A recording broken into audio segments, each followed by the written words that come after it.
Good Sunday morning, everyone. Welcome into today's daily Bible reading for the last day of April, 4 months down. The first trimester of 2023 is going to conclude at the end of the day today, and we are continuing to make our way through the history text of the Old Testament. We began in Genesis back in January. We're making our way this year all the way through Esther, and we find ourselves currently toward the end of the book of Numbers. In fact, really today, starting the second uneven half of the book of Numbers, really divides up well into two sections, two halves.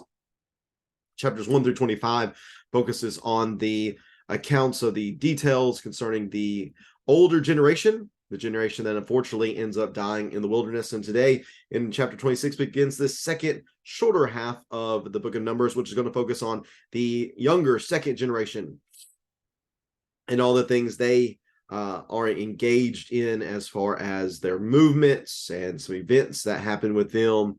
Really, there's a number of echoes between chapters 1 through 25 and chapters 26 through 36.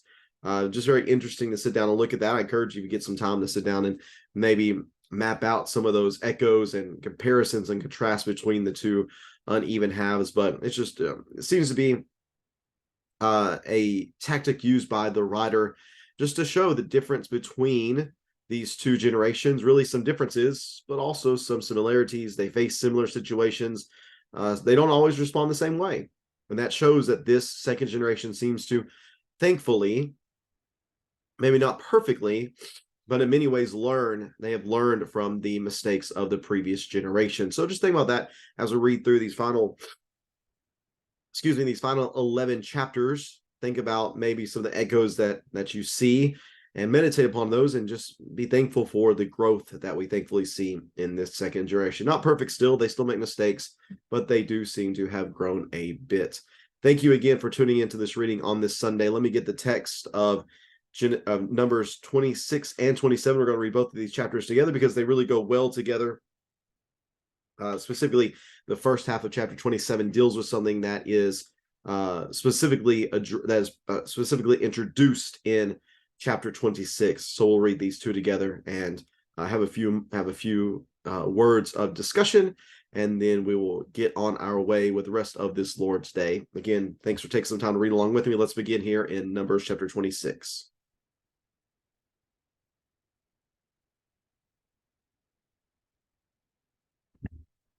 Numbers chapter 26 and verse number 1.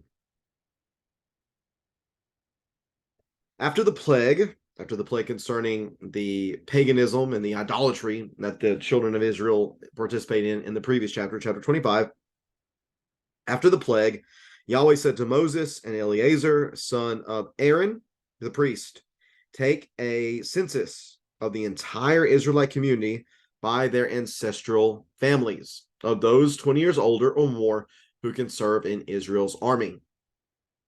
So Moses and the priest Eleazar said to them in the plains of Moab by the Jordan across from Jericho, take a census of those 20 years old or more, as Yahweh had commanded Moses and the Israelites who came out of the land of Egypt. Reuben was the firstborn of Israel. Reuben's descendants, the Hanachite clan from Hanok, the Paluite clan from Palu, the Hezronite clan from Hezron, the Carmite clan from Carmi. These were Reuben's clans, and the registered men numbered 43,730. The son of Palu was Eliab, and the sons of Eliab were Nemuel, Dathan, and Abiram. It was Dathan and Abiram chosen by the community who fought against Moses and Aaron. They and Korah's followers fought against Yahweh. The earth opened its mouth and swallowed them with Korah when his followers died, and the fire consumed 250 men. They serve as a warning sign. The sons of Korah, however, did not die. That's why they can show up later on, specifically in the Psalms. They wrote a number of the Psalms. Verse number 12, Simeon's descendants by their clans, the Nimuite clan from Nimuel, the Jaminite clan from Jamin, the Jachinite clan from Jachin, the Zerahite clan from Zerah, the Shalite clan from Shal. These were the Simeonite clans, numbering 22,200 men. Gad's descendants by their clans, the Zephonite clan from Zevon, the Haggite clan from Haggai, the Shunite clan from Shunai, the Oznite clan from Ozni, the Erite clan from Eri, the Arodite clan from Arod, the Arelite clan from Areli. These were the Gadite clans numbered by their registered men, 40,500. Judah's sons included and Onan, but they died in the land of Canaan. Judah's descendants by their clans, the Shelonite clan from Shelah, the Perizzite clan from Perez, the Zerahite clan from Zerah, the descendants of Perez, the Hezronite clan from Hezron, the Hamulite clan from Hamul. These were Judah's clans numbered by their registered men, 76,500. Issachar's descendants by their clans, the Tolaite clan from Tola, the Punite clan from Puva, the Jashubite clan from Jashub, the Shimronite clan from Shimron. These were Issachar's clans numbered by the registered men, 64,300. Verse 26, Zebulun's descendants by their clans, the Seredite clan from Sered, the Elonite clan from Elon, the Jalelites, there we go, clan from Jalel. These were the Zebulunite clans numbered by the registered men, 60,500. Joseph's descendants by their clans from Manasseh and Ephraim. Manasseh's descendants from the Machirite clan from Machir. Machir fathered Gilead. Gilead clan from Gilead. These were Gilead's descendants, the Ezraite from Ezer, the Helikite clan from Helek, the Azrielite clan from Azriel, the Shechemite clan from Shechem, the Shemidite clan from Shemida, the Hephrite clan from Hepher, and verse 33, the Zelophehad, son of Hepher, had no sons, only daughters. The names of Zelophehad's daughters were Mahlah, Noah, Haglah, Milcah, and Tirzah. These were Manasseh's clans, numbered by their registered men, 52,700. These were Ephraim's descendants by their clans, the Shuth-el-Ahite clan from Shuth-elah, the Becherite clan from Becher, the Tahanite clan from Tahan. These were Shuthelah's descendants, the Aaronite clan from Aaron. Verse 37, these were the Ephraimite clan numbers, or the Ephraimite clans numbered by the registered men, 32,500. These were Joseph's descendants by their clans. Verse 38, Benjamin's descendants by their clans, the Belaite clan from Bela, the Ashbelite clan from Ashbel, the Ahiramite clan from Ahiram, the Shaphamite clan from Shapham, the Huphamite clan from Hupham, Bela's descendants from Ard and Naaman, the Ardite clan from Ard, the Naamite clan from Naaman. These were the Benjamite clans, numbered by their registered men, 45,600. These were Dan's descendants by their clans, the Shahamite clan from Shaham. These were the clans of Dan by their clans. All the Shahamite clans numbered by their registered men, 64,400. Asher's descendants by their clans, the Imnite clan from Imnah, the Ishvite clan from Ishvi, the Berahite clan from Beera, and from Beera's descendants, the Heberite clan from Heber, the Malchiite clan from Machiel, The name of Asher's daughter was Sarah. And these were the Asherite clans numbered by their registered men, 53,400. Naphtalites' descendants by their clans, the Jazelite clan from Jazel, the Gunite clan from Gunai, the Jezreelite clan from Jezir, the Shelemite clan from Shalem. These were the Naphthalite clans numbered by their registered men, 45,400. And finally, these registered men numbered 601,730. Verse 52, Yahweh spoke to Moses, the land is to be divided among them as an inheritance based on the number of names. Increase the inheritance for a large tribe and decrease it for a small one. Each is to be given its inheritance according to those who registered by it. The land is to be divided by lots. They will receive an inheritance according to the names of their ancestral tribes. Each inheritance will be divided by lots among the larger and smaller tribes. Verse 57, these were the Levites registered by their clans, the Gershonite clan from Gershon, the Kohathite clan from Kohath, the Merarite clan from Merari. These were the Levite family groups, the Libnite clan, the Hebronite clan, the Mahlite clan, and the Mushite clan, and the Korahite clan. Kohath was the ancestor of Amram. The name of Amram's wife was Jochebed, a descendant of Levi, born to Levi in Egypt. She bore to Aaron, Moses, and their sister Miriam. Nadab, Abihu, Eleazar, and Ithamar were born to Aaron, but Nadab and Abihu died when they presented unauthorized fire before Yahweh. Those registered were 23,000.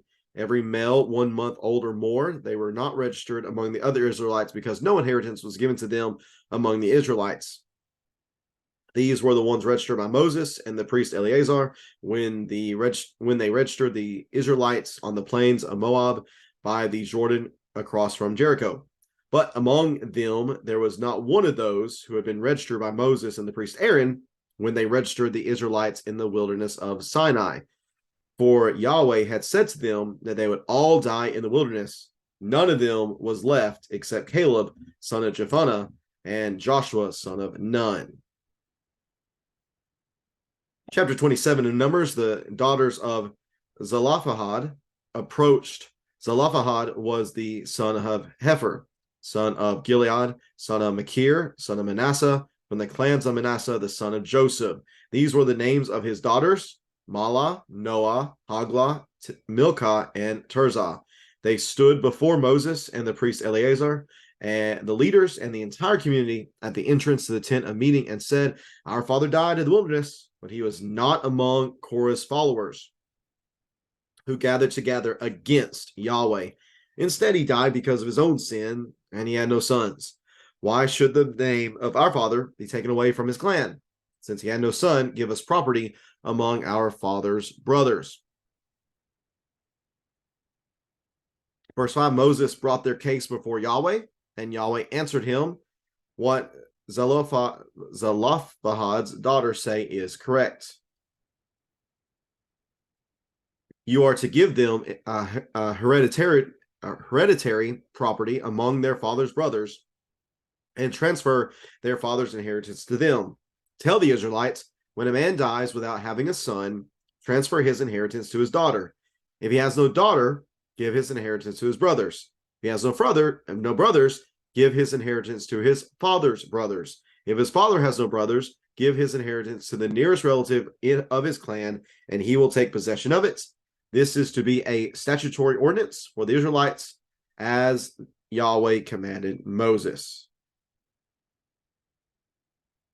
Then Yahweh said to Moses, verse number 12, "Go up this mountain of the Abarim range and see the land that I've given the Israelites. After you have seen it, you will also be gathered to your people, as Aaron your brother was when the community quarreled in the wilderness of Zin. Both of you rebelled against my command to demonstrate my holiness in their sight at the waters. Those were the waters of Meribah Kadesh in the wilderness of Zin." So Moses appealed to Yahweh.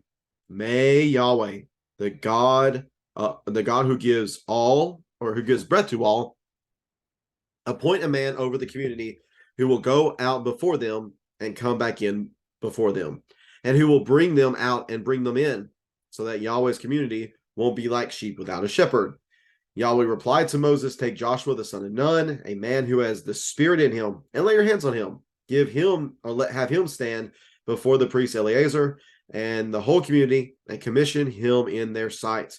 Confer some of your authority on him, so that the entire Israelite community will obey him.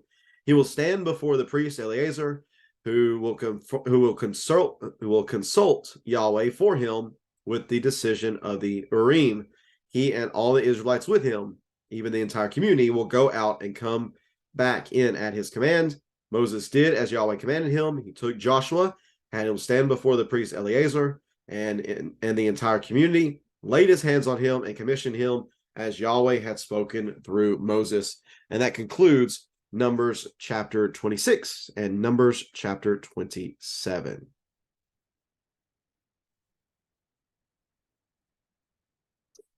Excuse me, allergies. All right, considering this text together, let's have a few thoughts. Number one is interesting to note that the census is there's a couple times within the census that there is some very, let me see here real fast. Let me see if I can find it off the top of my head. There we go, verse 64. So this census is being taken here in chapter 26, whereas there was another census all the way back, I believe is in chapter 1. The very first chapter was a grand census. Yes. So chapter 1's a big census. Chapter 26 is another census. And I believe these both mark these generations being the main characters of the story. Verse 64 tells us, but among them there was not one of those who had been registered by Moses and the priest Aaron when they registered the Israelites in the wilderness of Sinai. Well, there was one, I guess three if you include Caleb and Joshua, but the only other one would be Moses. So if you look then, if you just do some quick math for the most part, in chapters 1 through 25, during the span of those chapters, 99.9% of Israel passed on. But if you continue on in chapters 26 through 36, I don't believe there are any deaths recorded. Very interesting, again, to see the comparisons and the contrast between these two generations, the generations of chapter 1 through 25, and then the generation of chapter 26 through 36. Just something very interesting to recognize. This is, though, officially the moving on from the failed generation, the untrusting generation that could not go into Canaan because of unbelief. The command in verses 1 and 2 is to have the census. The obedience of it is in begin in verses 3 and 4 and going through the rest of the chapter. And part of the reason for this census is to, again, measure military might, just to see how much of a fighting force they have. The biggest drop off, the biggest decline would be that of Simeon. There is over a 37,000 person decline, and maybe some of that is attributed to what we saw in chapter 25. The one person identified as a Simeonite, so maybe a lot of the sin in chapter 25 was committed by Simeonites. Therefore, that could be possibly a reason for that very strong drop off. But the second reason for this census is found in verses 52 through 56, which is to show how the land should be divided up. Very plainly said, the larger tribes, they needed more land. The smaller tribes, they needed less land. Very simple, very practical, not much difficulty about that. And then, of course, for the Levites, they did not need any land because that just wasn't given to them. They had a number of cities. What do we say? I think 30. I'm going to be wrong about this. We'll say somewhere around 30 to 40 cities would be given to them. I think that's what I remember, would be given to them later on. And that's mentioned later on in the text, identifies those specific cities. Actually, I think it might be right here in this. Let's see this. Yeah, here we go. Chapter 35 describes the city. 48 looks like 48 cities. This is Numbers 35 and verse number 7. 48 cities would be given to them so that they could have land, or not really land for themselves, but I'm gonna write this down real fast. That's not right. 48 is not right. 35, 40 cities. There we go. So chapter 35 tells us there are 48 cities. Just writing this down in my Bible. Again, encourage you, if you have a hard time remembering things like I do, and you're comfortable writing in your Bible, you can always write those things down there and have those as quick references for you. But they're not going to have large chunks of land. They're going to have these 48 cities to divide themselves. So that's what we see in chapter 27. We see the census moving on from the failed generation into this conquering generation. We see part of it's for military purposes, part of it's for land purposes, divvying that up. And we see that accomplished within this text.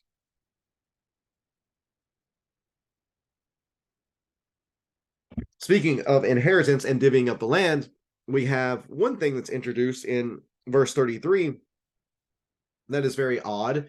We have this individual, Zelophehad, who is said to only have daughters, has no sons. These women are mentioned in verse 33 of chapter 26, and then we have a case law concerning them that begins chapter 27 as the text is divided up in our Bibles.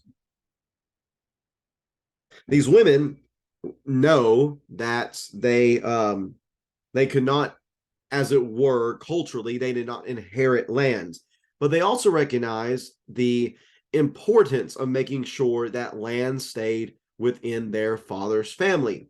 So we have this cultural issue that is affecting this kind of covenant land issue between or among God's people. So they come to Moses, they make their case, and because Moses doesn't know what to do with this. There is presently, as this question is asked, there is no ruling concerning this particular case law.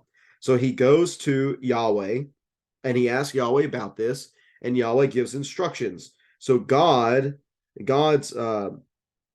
land now is going to be of greater importance than cultural norms. Culturally speaking, again, women did not inherit lands, but because of the importance of keeping land within the ancestral families, God's law provided the ability for that land to stay within the family, whether it be through his daughters, and if there's no daughters, then give it to the father's brothers. If no father's brothers, then give it to his father's brothers. So the father's brothers. So I guess that would be the dead man's uncles.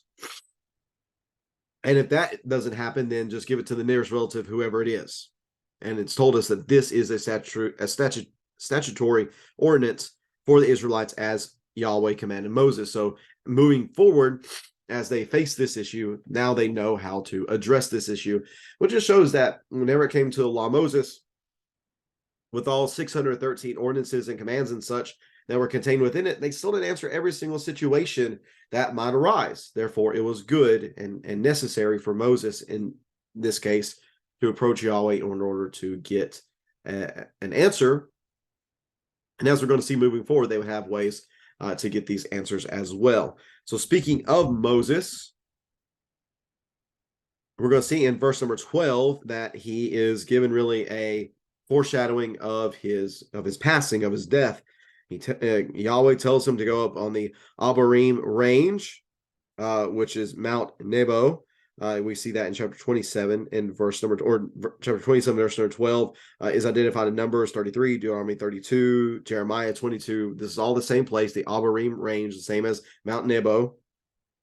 And it says that after you see this, you will be gathered to your people as Aaron your brother was. So you're going to pass on. And again, gather to your people is a statement about life after death, the afterlife. So even though Moses was not going to be able to enter the promised land, that does not mean that he was not faithful to Yahweh and would receive reward. But in response to this, and it speaks about verse 14 speaks about his failure and why this would take place.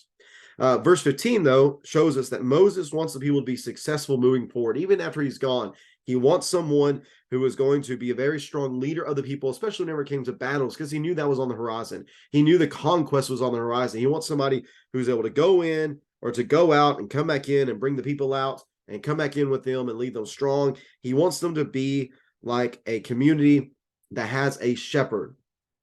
So there is shepherd and military language described here. So Yahweh does this for Moses. He appoints Moses' assistant, someone who had been with him from his youth, Joshua, who has the Spirit in him already. And you're going to lay hands on him. You're going to pass this responsibility on to Joshua. This is going to be a very official thing that he's going to stand before the high priest. He's going to stand before the whole community, and this is going to be done. You're going to confer some of your some of your authority on him, and then he will stand before the priest Eleazar, who will consult Yahweh for him with the decision from the Urim, and nobody really knows what that is. Some sort of way to determine Yahweh's will with these particular, I believe most people believe they were stones of some sort that were contained within the chest piece of the high priest.